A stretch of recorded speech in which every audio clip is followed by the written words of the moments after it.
안녕하십니까 더비용 회원 여러분. 국가공인 취급상담사 2급 1차 대비 취급상담학 시간입니다. 이 시간은 우리가 지난 시간에 초기 면담 또는 초기 면담에 사용되는 상담 기법, 그리고 일반적으로 상담 전체 과정에서 쓰이는 기법들에 대한 얘기를 했고, 또 상담 도중에 내담자의 어떤 여러 가지 행동 중에서 또는 상담 전체에서 우리 상담자를 매우 곤욕스럽게 하는 어떤 조언한다든가 저항을 한다든가 또는 침묵하는 그러한 경우에 어떻게 우리가 벗어날 것인가, 해결할 것인가 하는 문제를 다뤘고요. 오늘은 상담 과정에서 이제 끝 마무리 부분에 해당되는 상담의 종결은 어떻게 의미가 잡혀져 있고, 또 이러한 또 상담의 결과지 또는 우리가 상담 일지를 어떤 내용을 적어야 되며 어떻게 처리할 것인가 하는 내용을 학습하고 또 그 다음 차트로 넘어가도록 하겠습니다. 교재 위치는 147페이지 상담의 종결 또는 상담 면접 기록, 이렇게 제목이 되어 있는 부분 보시기 바랍니다. 의미는 어떤 상담이라고 하더라도 우리가 완전히 종결한다 이런 의미는 사실 참 힘들어요. 상담이라는 게 또 상담에서 다루는 문제가 사실은 완벽하게 다 해결할 수 있는 것은 아니에요. 자연과학처럼 1 더하기 1은 2라고 해서 딱 되면 그걸로 끝이지만, 관계성을 묻는 거라든가 내담자의 어떤 심리적인 문제를 다루는데 완벽하게 만족하고 조금의 어떤 앙금도 없이 다 해결됐다 이런 것은 사실 있을 수가 없죠. 직업 선택을 잘했다고 해도 아쉬운 부분이 있을 겁니다. 연봉이 좀 적대든가 아니면 출퇴근 거리가 멀대든가 고용 안정이 100% 안 됐다든가 뭔가 조금 찜찜한 것이 남아 있을 거예요. 그러나 우리가 어떤 목표했던 것에 대해서 얼추 비슷하게만 돼도 우리가 성공의 의미로 볼 수 있습니다. 그래서 우리는 상담이란 완벽하지 않기 때문에 어쩌면서 조금은 뭔가 또 문제를 또 남겨놓고 다음 단계로 넘어간다 이렇게 보시면 될 것 같고, 머릿속에는 상담은 완벽하게 끝나는 것은 없다. 이것만 여러분 하나의 개념으로 좀 잡아주시기 바랍니다. 상담의 종결입니다. 상담의 종결이라는 것이 무엇이냐면, 일반적으로 우리가 원래 목표했던 상담을 우리가 이런 얘기를 합니다. 상담의 목표는 잘게 썰어라. 상담의 목표는 잘게 썰어라. 그래서 혹시 여러분도 그 살라미라고 아십니까? 살라미 전술이라고 하는데, 이게 행동주의 기법에서 많이 쓰는 거거든요. 이 살라미라는 게 뭐냐면, 저는 잘 모르겠습니다만은 왜 이탈리아 통돼지 바베큐 같은 거래요. 근데 그걸 갖다가 슬라이스 아주 잘게 썰어서 이렇게 먹는 그 뭐죠? 그 여러분들 터키 음식인가요? 케밥인가요? 케밥도 보면 저는 그거 먹어보지는 못했어요. 케밥 보면 이렇게 기둥 같은 데 꽂아 칼로 막 썰어주잖아요. 얇게, 그죠? 그러니까 이 살라미 전술이라는 게 뭐냐면, 목표를 조금씩 쪼개서 요거 하나 달성해서 상담 종결, 요거 하나 달성해서 상담 종결, 이런 식으로 나가줘야 상담이 되는 거지. 처음부터 너무 큰 거 잡아놓으면 해결을 못 한다는 거죠. 내담자로 피곤하고 상담자는 힘에 부치고 이런 것을 얘기합니다. 그래서 어떤 살라미 전술에 의해서 상담의 하나의 과정을 종결해 나가는 것을 말한다. 이렇게 보면요. 147페이지 제일 밑에 보면 종결의 예비 신호라고 하는 것들을 우리가 감지를 해야 됩니다. 그러니까 예비 신호가 딱 오면 이제 이 상담을 좀 마무리 지어야겠다라는 느낌이겠죠. 예를 들면 내담자가 직접적인 말 외에는 상담에 대해서 정서적인 강도가 좀 줄어듭니다. 그러니까 자기 얘기를 이제 더 이상 좀 안 한다든가, 이제 할 말 다 했다는 거죠.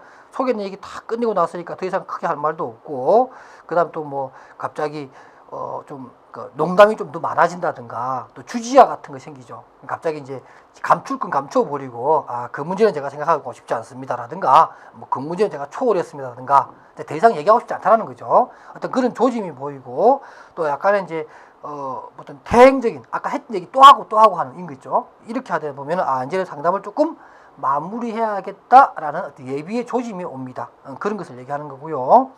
그 다음에 이제 148페이지 보게 되면 평가를 해야 됩니다. 그래서 맥기가 말한 1972년도에 맥기가 말한 것이 있습니다. 상담과 관련된 감정의 해결 범주라고 해서 어떤 종류의 상실감도 완전히 부인한 채 떠나는 것, 또는 갑자기 건강해지거나 갑자기 방어가 무너진 후에 떠나는 것, 이런 것들이 나오는데, 이거는 아직까지 우리가 뭐랄까요? 좀 해결하지 못한 부분입니다. 또 해결할 수 없다고 판단되는 부분은 빨리 끝내고 떠나가는 게 좋다는 얘기인데 이건 참고 자료고요. 시험과 관련해서는 어떤 문제가 잘 나오냐면 바로 그 박스 밑에 있는 종결의 주요 전략이라고 하는 것들입니다. 특히 반가로 1번에 나와 있는 상담 목표의 달성과 학습의 평가를 해봄으로 해서 이제 상담은 좀 종결해야겠다. 아주 최근에 이 문제가 나온 적이 있어요. 어떤 거였냐면 이런 거예요.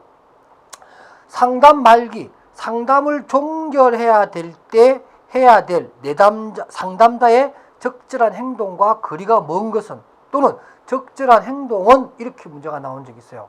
어떤 걸 해야 되느냐?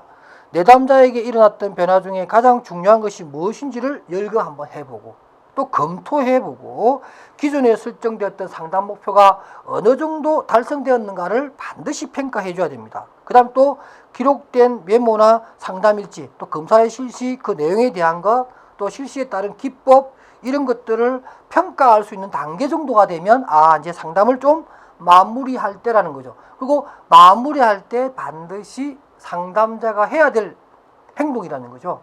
꼭 기억하십시오, 여러분들. 요게 좀 오픈된 식으로 문제가 많이 나왔는데 크게 어렵지는 않아요. 여러분이 상식적으로 생각해도 이거 상담 끝에 해야 될 것 같다. 평가하고 분석하고 한 얘기들을 정리하고 행동의 변화가 됐는지 아니면 어떤 감정적인 문제라든가 이런 것들에 대해서 약간의 변화가 찾아왔는지 이런 것들을 평가해 주는 게 좋겠고요. 그 다음에 또 149페이지로 한번 가볼까요?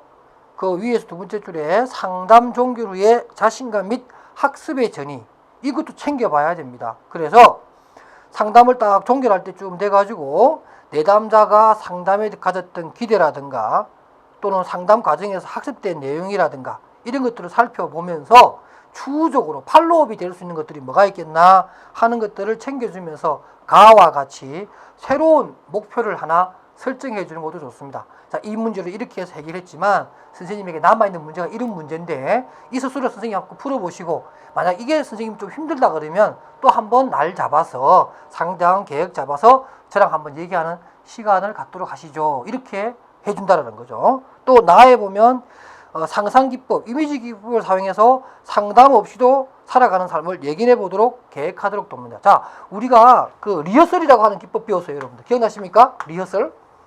리허설은 반드시 뭐가 돼 있다고요? 그 앞에 계약이 돼 있다고 했죠? 그래서 계약한 내용을 한번 상상해 보게 해서 기분이 좋아지느냐 어떠냐 물어본다 그랬잖아요. 그래서 그것을 우리는 상담할 거다 이렇게 얘기한 것처럼 상담 다 끝나고 어떤 해결책이 하나 생긴 거잖아요. 그 해결책 하나를 상상해 보므로 해서 앞으로 이런 문제가 닥쳤을 때는 내가 이렇게 행동을 해서 이런 선택을 해서 내 나름대로 어떤 내 스스로 자조적인 삶을 살아갈 수 있는 것을 상상해보게 하는 것도 좋은 방법이라는 거죠. 바로 이런 것들이 이제 쭉 나와 있는데 라에 보면 추수관리, 팔로우업도 해줘야 된다 이런 얘기가 나오는 것들입니다. 또 마에 보면 그런 것도 있네요. 긍정적으로 상담이 끝났지만 내담자가 상담에 지원 없이 상담에서 얻은 것을 유지시켜 나갈 자신이 없다면 감정적인 문제라든가 상담에서의 과업이 아직 좀 미달성되어 있는지 이것을 좀 재평가해 봐야 됩니다.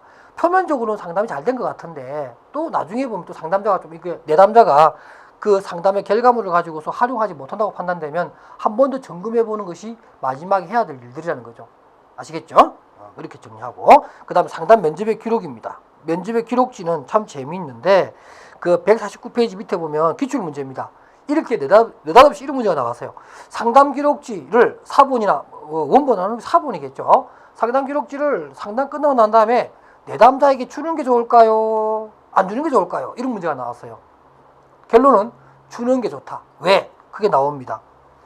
전달해 줌으로 해서 상담의 효과도 지속될 수 있고 그 결과에 대한 책임감도 이제 자기가 집에 가서 이제 그걸 보면서 앞으로 내가 이렇게 행동하기로 했지라고 마음을 먹었었으니까 그렇게 행동하려고 해야겠죠. 만약 그렇게 하지 않으면은 본인 스스로가 조금 자기 이율배반적이잖아요, 그죠? 그런 것을 느끼게끔 해서 책임감 있는 행동을 하게끔 그렇게 하는 의미가 있어서 주는 게 좋다라고 합니다.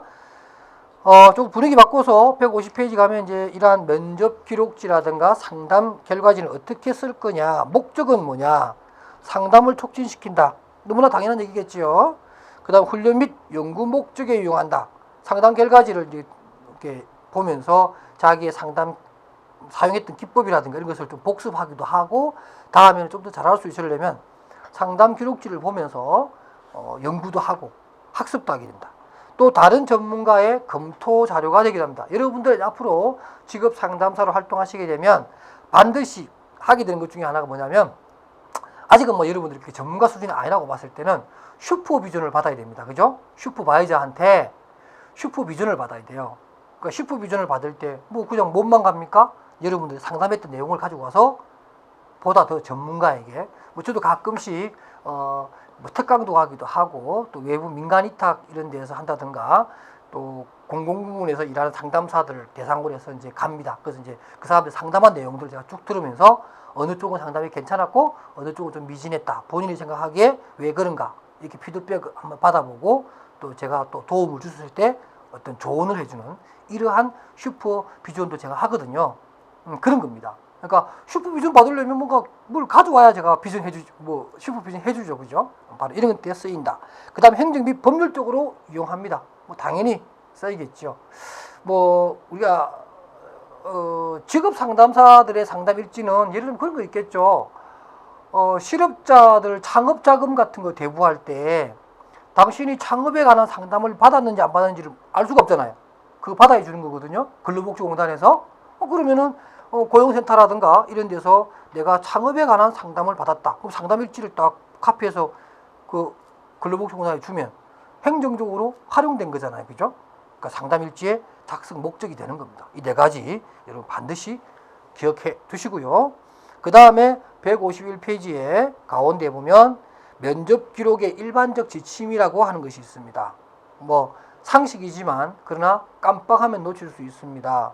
면접 기록지를 쓸 때는 내담자의 행동이나 사건 위주로 기록해 줄 것, 정확하고 간결하게 기록해 줄 것. 세 번째가 중요해요. 가치 판단적 단어는 쓰지 말 것. 이게 뭐냐면 상담 결과지에 내담자에 대한 상담자의 지나친 주관적 평가는 나중에 이 상담 전체를 평가하는 데 큰 방해 요소가 돼요. 그러니까 가능하면 그러하다라는 정도의 사실 위주로 팩트 위주로 적어야지. 그래서 나는 어땠다라고 하는 얘기를 물론 사람이니까 또 자기가 쓰는 상담 일지니까 가끔은 쓸 수 있겠죠. 그러나 그것이 추가되면 안 된다는 거예요. 제일 좋은 거는 가치 판단적 단어를 쓰지 않고 무비판적으로 그냥 있는 그대로의 것을 딱 이렇게 적어주는 게 나중에 내가 어떤 훈련 목적이라든가 연구 목적이라든가 또는 전문가에게 보여주는 검토 자료로서의 가치가 있기 때문에 그런 부분 조심하라. 그 다음에 또 목적과 정도 및 초점에 따라서 기록의 양이나 내용을 조절해야 됩니다. 뭐 저 같은 경우는 상담하고 나서 이렇게 추구록이라고 하는 것을 작성합니다. 추구록이란 게 뭐냐면 내담자가 추구받은 내용 모두를 다 적는 게 아니고 핵심적인 내용이 있잖아요. 뭐 선택적 기록이라고 할까요? 이런 거죠. 필요한 부분만 딱딱딱 기록을 해서 해놓은 그러니까 말을 그대로 어록을 좀 줄인 거잖아요. 그죠? 추구록을 써서 남겨놓는 것이 저는 그렇게 하는데 그 양과 내용도 너무 많거나 지나치게 너무 많거나 너무 적은 것도 안 좋다. 그 다음 또 내담자에게 불리한 표현은 삼가한다. 그렇죠? 이건 뭐 제가 말하면 될 겁니다. 그러나 우리가 상담하다 보면 뭐 역전이 되는 경우가 있어요. 역전이는 내담자의 어떤 진술 내용을 듣고 상담자가 감정의 변화가 생겨버린 겁니다. 그래서 상담자가 뭐 내담자에 대해서 아주 공격적으로 변한다든가 아니면 내담자에 대한 더더욱 또 어떤 친밀감을 더 강하게 느껴서 상담의 객관성을 잃어버리는 경우를 얘기하잖아요. 역전이가. 근데 여기처럼 뭐 내담자에게 대해서 아주 좀 안 좋은 감정이 생겨가지고 그것 때문에 막 아주 불리한 어떤 그런 내용을 막 적어 놓는다든가 또는 내담자에 대해서 아주 비판적인 단어를 써서 내담자의 어떤 상담 결과 전체를 왜곡시키는 이런 행동은 해서는 안 된다. 이런 얘기입니다. 뭐 잘 아시겠죠? 당연히 그죠? 그 다음에 이제 접수 내용의 기록 같은 것들이 있는데 이거 참조를 한번 읽어보시면 좋을 것 같아요. 크게 어렵지 않습니다. 그 다음에 또 우리 152페이지 이건 사실 그 밑에 보면 검은 부분에 ABAB 설계라고 하는 것이 있습니다. 사실 이게 뭐 상담학에서 다뤄야 되느냐 아니면 직업 심리학에서 다뤄야 되느냐 하는 건데 사실 여러분들 사회과학 연구조사 방법론이라든가 이런 걸 공부하시게 되면 아마 이런 AB ABA, AB 설계 이런 말 많이 들어보셨을 거예요. 우리가 어떤 사회과학에서 그죠? 어떤 논거를 어떤 명제를 입증하는 방법이잖아요. 그래서 예를 들면 우리가 뭐 독립 변인이 있고 그죠? 독립 변인이 있고 이 독립 변인에 의해서 종속 변인의 어떤 인과관계, 뭐 상관관계, 인과관계라든가 상관관계를 이런 걸 우리가 검증할 때 어떤 식의 설계를 하느냐는 거잖아요. 설계를 그죠? 그런 문제라서 이게 사실은 꼭 상담의 문제냐? 그런데 우리가 이런 게 있어요. 상담 연구 방법론이라고 하는 것이 있습니다. 그래서 상담을 좀 더 잘하기 위한 하나의 연구 방법론을 우리가 할 때 어떤 논거를 입증하는 방법 중에 하나가 ABAB 설계, 가장 많이 쓰이는 방법 중에 하나죠. 거기에 대해서 느닷없이 1차 시험에 나왔던 문제인데 사실 이게 다시 나오기는 좀 힘들어요. 왜냐면은 좀 생뚱맞은 문제란 말이에요. 우리가 타당성에서 좀 벗어납니다. 상담학을 공부하는데 이 문제가 나왔다는 것은 문제의 타당성에서 좀 문제가, 뭐 신뢰성이 떠나가지고 타당성에서 좀 문제가 있습니다만 어쨌든 한번 나왔으니까 간단하게 설명하면 이런 거예요. 여러분 크게 염두에 둘 필요는 없어요. ABAB 설계라고 하는 것은 A는 기초선입니다. 그러니까 어떤 처치를 하기 전에 원래 상태를, 원시 상태를 A라고 합니다. B는 어떤 처치를 하는 것을 얘기하는 거고요. 그 다음에 이제 변화된 내용들을 이제 얘기하는 건데, A는 그런 것이고요. 그래서, 여러분들 그 보면, 가나다라가 있을 겁니다. 거기 보면 이런 게 있어요. 가에는 시간의 흐름에 따라 종속 변이를 반복적으로 측정한다. 그러니까, 일단, A가 기저선입니다. 기초 상황이에요. 근데 B는 처치거든요. 그 B라고 하는 처치를 딱 했더니, 독립 변이는 쪽에다가 뭔가를 조치를 취했더니 종속 변인이 어떻게 변화되는 것을 반복적으로 우리가 지켜봅니다. 그러고 난 다음에 처치한 것을 제시하고 철회하는 것에 따라서 행동 변화의 유무를 측정한다. 다시 말해서 이 독립 변이라는 것을 넣어보고 안 넣어보고, 이해되십니까? 투입했다가 또 투입한 것을 처리했다가, 그랬더니 이게 변화가 자꾸만 여기에 따라서 변화가 왔다 갔다 해요. 그럼 영향을 받아야 안 받아요? 상관관계가 있다는 얘기죠. 인과관계가 있다는 얘기죠. 그러면은 결국에는 이 독립변이는 이 종속변인에게 영향을 미치는 뭔가가 된다는 거죠. 이런 걸 얘기하는 겁니다. 굉장히 어렵게 설명해놨는데 그런 얘기입니다. 그래서 ABAB 설계라고 하는 것은 내가 한 상담이 내담자에게 영향이 있었느냐 없느냐를 평가하는 겁니다. 그래서 만약에 아무리 영향이 없었다, 기저선에 변화가 없다, A가 변화가 없다 그러면 뭐 내 상담이 좀 뭔가 좀 잘못됐구나 이렇게 반성하라는 얘기예요. 그래서 가와 나의 어떤 과정을 거쳐서 변화의 유무를 측정해서 변화가 있다 그러면 내 상담이 잘 된 것이고 좋은 것이고 효과적인 것이고, 없다면은 별 효과가 없다는 뜻이죠. 그러나 이러한 방법은 다처럼 처치를 했다가 처리한다라고 하는 것은 윤리적으로 문제가 생길 수 있다는 부분도 얘기하고 있고요. 그 다음 처치에 따른 변화 행동 이후에 처치를 처리했을 때 행동이 기초선으로 돌아간다면은 상담은 효과가 있는 것으로 볼 수 있다. 다시 설명해 드릴게요. 집어넣었더니 이렇게 변했어요. 둥글게 변했어요. 뺐더니 다시 원래대로 가버렸어. 그러면 이 조치 취한 것이 영향력이 있다라는 거죠. 그러면 내 상담의 효과는 어느 정도 가지고 간다. 이렇게 결론을 내릴 수 있다. 이런 얘기입니다. 제가 설명을 좀 길게 했지만 시험에 나온다고요? 안 나온다고요? 장담 못하지만 안 나올 겁니다. 근데 어떡하죠? 놓으면 어떡하죠? 할 말이 없는데 제가 이렇게 설명했으니까 맞추실 거고, 뭐 한 문제 정도는 좀 장렬하게 틀립시다. 이런 문제 나오면 어떻게 어쩔 수 없어요. 가끔 여러분들 1차 시험도 정말 풀 수 없는 문제들이 하나씩 나와요. 뭐 아주 뭐 옆구리에서 아주 구석에서 나오는 경우가 있는데 그건 저도 장담 못합니다. 그죠? 여러분들이 혹시 막 나는 수석을 해야겠다 막 이러시는 분들은 뭐 열심히 좀 하셔야겠지만 나는 몇 문제 좀 틀리고 100점 만점에 한 85점 정도가 제일 준수하지 않나요? 가장 드라마틱한 점수는 62점 정도에 합격하면 제일 좋은데 그게 좀 위험하고, 그죠? 그러니까 이런 것은 장렬하게 틀려줍시다. 나온다면 뭐 맞출 수 있으면 더더욱 좋고요. 그 다음 153페이지에 이제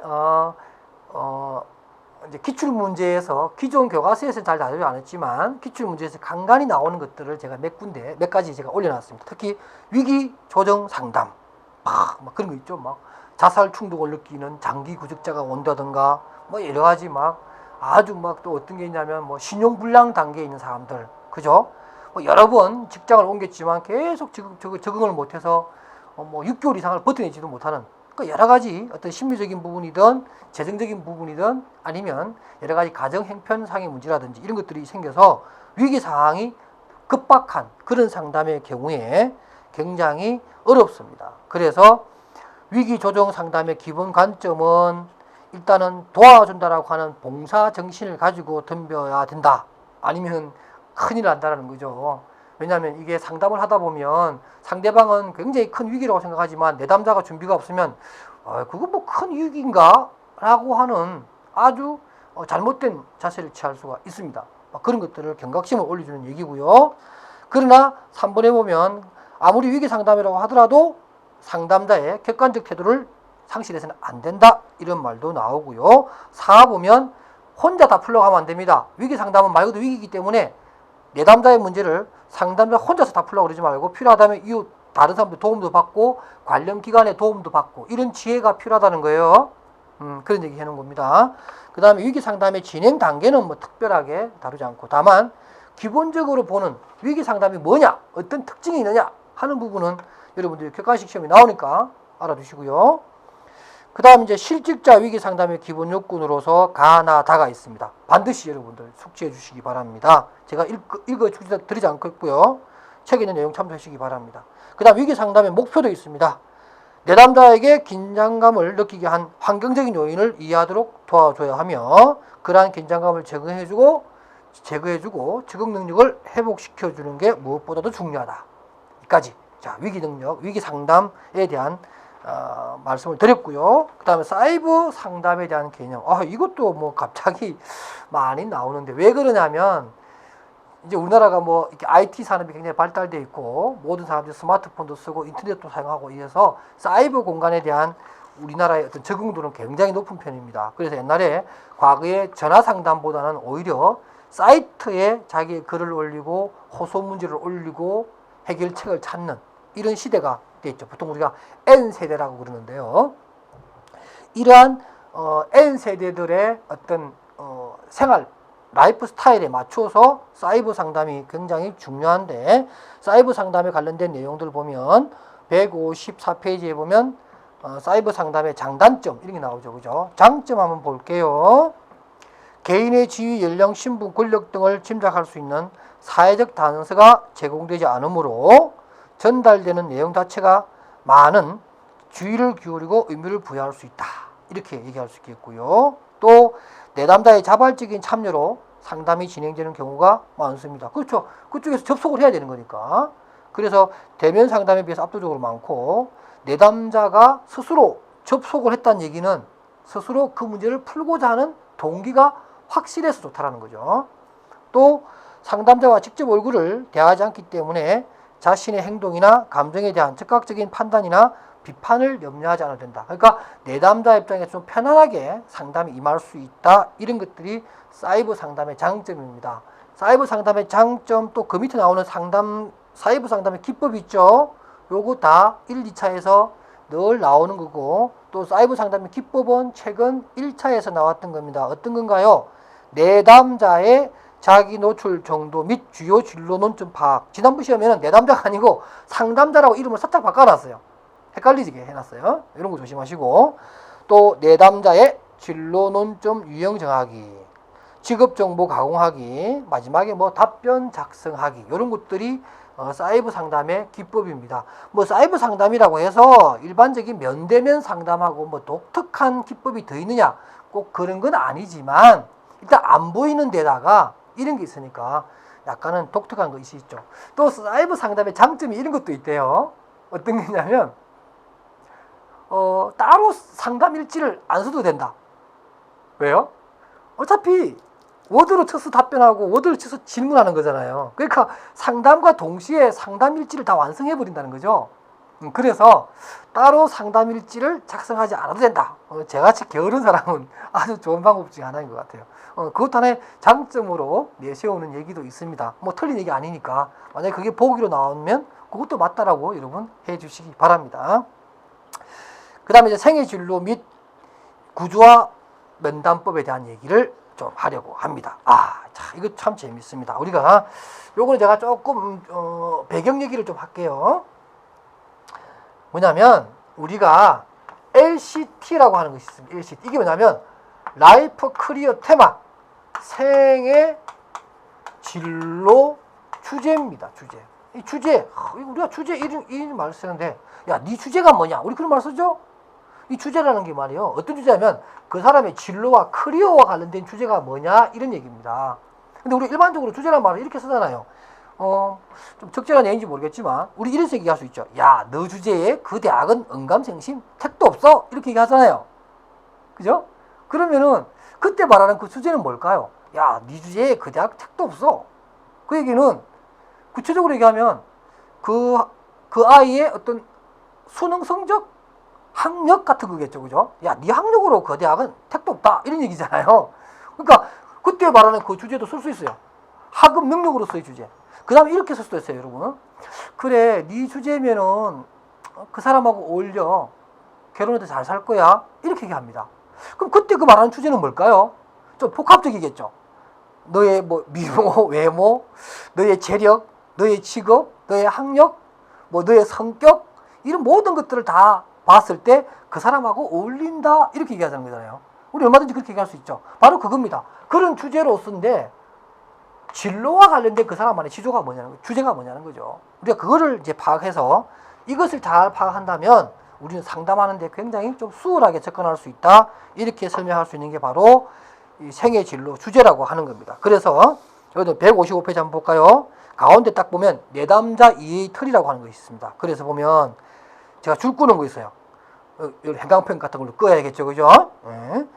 생애 진로 주제는 사람들이 생각하는 생각, 가치, 태도, 그들 자신의 신념과 타인에 대한 신념, 그리고 세상에 대한 신념 등을 말하는 것이다. 다시 말해서 내 진로와 관련된 나의 생각, 타인에 대한 생각, 세상에 대한 생각, 신념이 어떤 모양새로 되어 있느냐.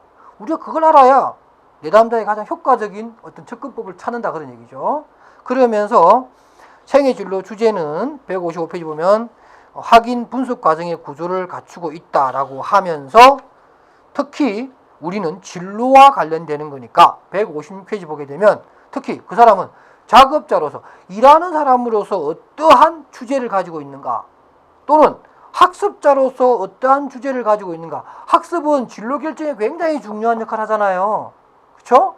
그 다음 또 그 사람의 개인적인 특성이 뭐가 있느냐. 예를 들면 뭐 자뇌가 발달되어 있느냐 우뇌가 발달되어 있느냐. 우리 그런 거 얘기해야 안 해요. 많이 하죠. 이 사람이 장남인가 막내인가 차남인가.